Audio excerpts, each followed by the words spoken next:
Hello friends, welcome back to our channel.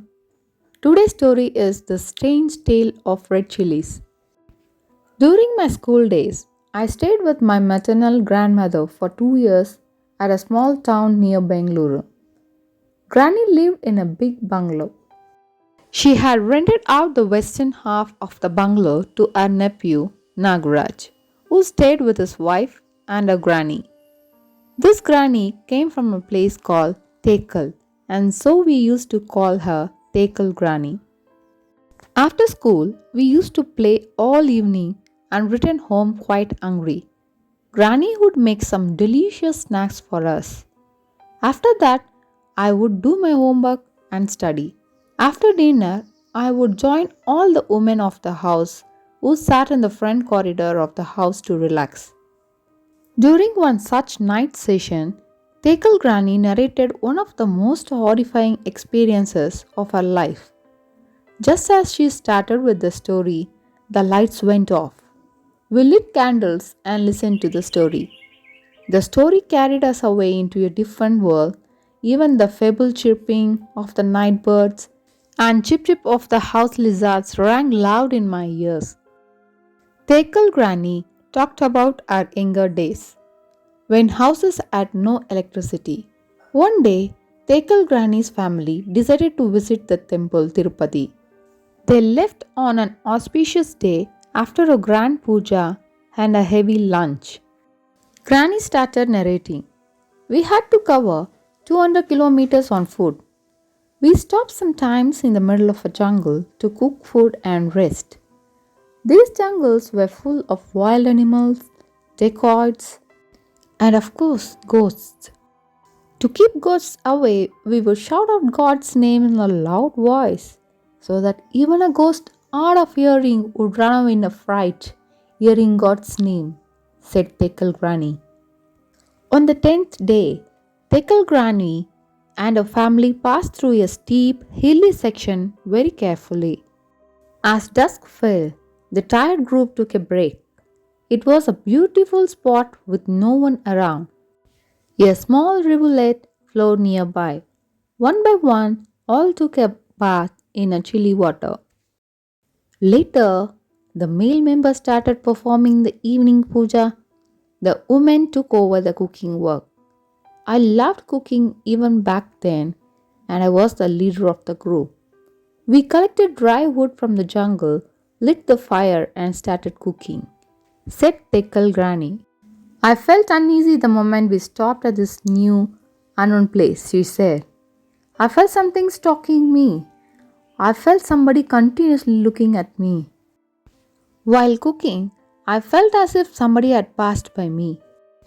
I dismissed all thoughts as imagination and completed most of the cooking. I wanted to give dal a tadka, but to my disappointment, I found we had run out of red chilies. We all nodded our heads in sympathy, and for we could not imagine a dal tadka without red chilies to give it that extra bite. Tekal Granny continued. I was sure I had carried enough red chilies, so I started searching for them. While I searched for red chilies in the bag, I again felt an unseen hand touching me.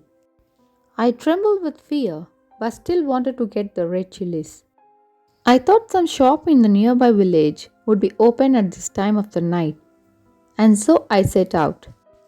I asked two of my brothers to accompany me.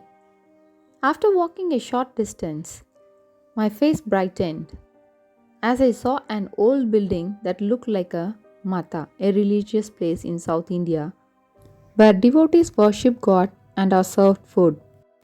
I was confident that I would find red chilies in the mata, said Tekal Granny.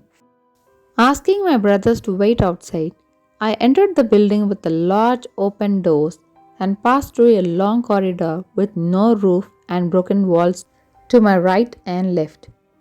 I wanted to run away from this strange looking building. The feel of being followed by a shadow had deepened. I could feel menacing, piercing eyes looking at me. But having come this far, I did not want to turn back without the red chilies. So I walked on, looking for the kitchen storeroom. At last, I saw a dark room to my left. I heard sounds of vessels coming out of the room, confirming that the room was a kitchen. With no time to lose, I gathered courage and entered the dark kitchen. Tickle Granny helped herself a glass of water. For us, the suspense was unbearable. We expected the worst, and the Tickle Granny confirmed as much as she resumed the narration. I shiver even now as I remember what greeted me in that dark kitchen. Someone or something as tall as a high roof had its back to me.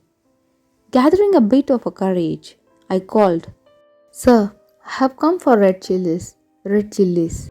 Inching forward, I saw a huge heap of rice and red chillies in front of the farm. I froze as the figure turned to face me with a strange smile and spoke in a thundering voice. I knew you would come looking for chilies. My plan worked. I stole the chilies from your bag. As the huge form took a step towards me, I shrieked. I found myself floating in the air as I started shouting, "Govinda! Govinda!" A hand with a long nail was out to get me. I screamed loudly and fell unconscious. By this time, we all broke into sweat. "Nothing happened to you, Granny?" I asked anxiously. "Am I not sitting in front of you like a huge rock?" Laughed Granny. When I regained consciousness, I found my mother anxiously shaking me. "Did you have a nightmare?" she asked me. I was now curious. What was that, Granny? Was it a nightmare? I didn't know and I didn't care. I was happy and I was alive. But I had only one regret, she paused. We had to be content with tadka without red chilies. We all busted out laughing. It was time for us to retire to bed. Everyone was convinced that Tekal Granny had made up the story, but I felt that there was some truth to the story. Who knows? Next morning, when I got up, I found something curious at my bedside.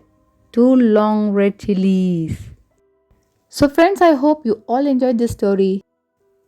Like, share, and subscribe this channel. Don't forget to click the bell icon for more stories.